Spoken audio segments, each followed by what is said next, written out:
2025 මාර්තු 29 වුණ සෙනසුරු මාරුවත් සමගම මීන ලග්න හිමියන්ට බලපාන විදිහ තමයි අද වීඩියෝ එකෙන් කතා කරන්න යන්නේ.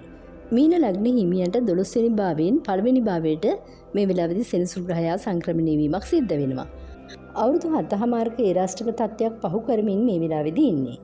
මීන ලග්න හිමියන්ගේ 11 වෙනි භාවය 12 වෙනි භාවයට අධිපති ග්‍රහයා වෙන්නේ සෙනසුරු ග්‍රහයා.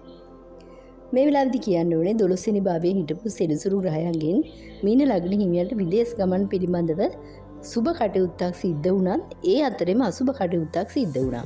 ඒ මොකද විදේශගත වීමක් සිද්ධ වුණත් පහුගිය කාලවලදී ඒවට බාධා තත්ත්වයන් ඇති වුණා. රැකී රක්ෂාවල ප්‍රශ්න ගැටලු. ඒ වගේම තමයි රැකී රක්ෂා නොමැතිවීම. විදේශගත වීම හරහා ප්‍රශ්න ගැටලු වලට මුහුණ දුන්නත් ඒ සියල්ලම සමනයකටපත් වෙනවා මේ ග්‍රහ මාරුවත් එක්කම.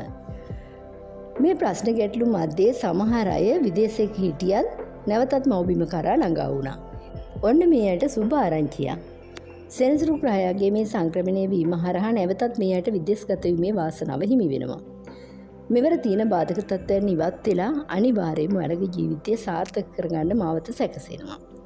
ඔන්න ඉතින් මීන ලග්න හිමියන් සතුටින් ඉන්න විදේශගත වීමක් බලාපොරොත්තු වුණා නම් ඒ වගේම තමයි ඔයාලගේ සියලුම කටයුතු බාධාවකින් තොරව කරගෙන යන්න මේ වෙලාවේදී අවස්ථාව සැලසෙනවා. පළවෙනි භාවයට සෙනසුරු ග්‍රහයාගේ පැමිණීම හරහා 3 වෙනි භාවයට 7 වෙනි භාවයට වගේම 10 වෙනි භාවයට දෘෂ්ටි වැටීම සිද්ධ වෙනවා. විවාහ වෙන්න සූදානම් වෙලා හිටියනම් ඒකට බාධා තත්ත්වයන් ඇවිල්ලා තිබුණා නම් මේ වෙලාවේදී 7 වෙනි භාවයට දෘෂ්ටි වැටීම හරහා විවාහය සිද්ධ වෙනවා.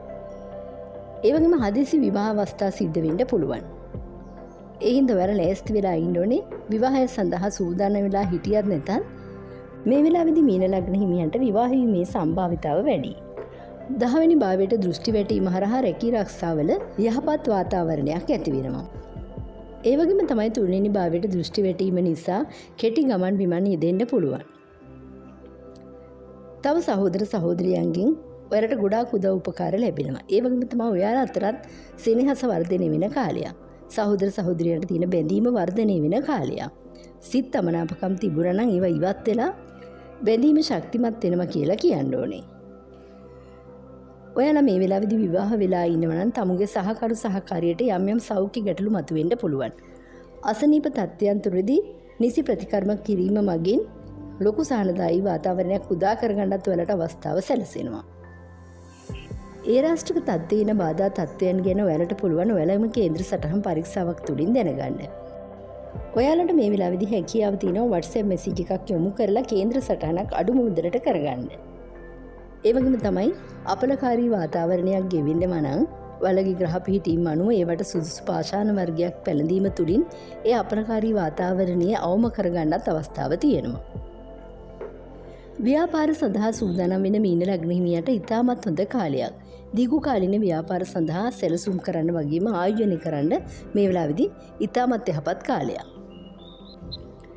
රැකියා තත්ත්වයේ තුල ඔයාලගේ ජීවිතය යහපත් වෙනවා වගේම ඔයාලගේ උත්සාහයේ කැපවීම මත හොඳ දියුණුවක් ළඟා කරගන්න පුළුවන්.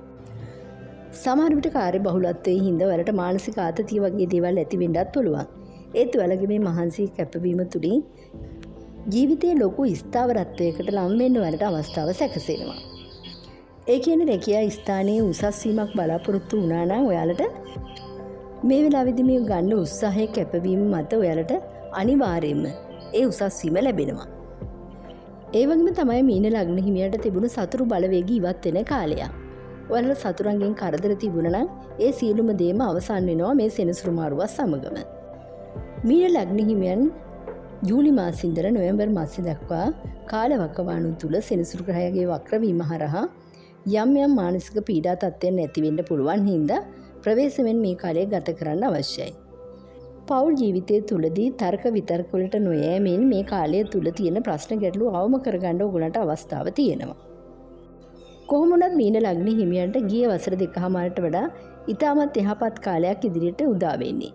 ඉතින් ඒ රාෂ්ට්‍රක තත්ත්වයේ හැමුවේ යම්කිසි මානසික පීඩා ඇති වුණත් ජීවිතේ ඉදිරියට යන්න ඔයාලට ධෛර්ය ශක්තිය නොඅඩුව ලැබෙනවා.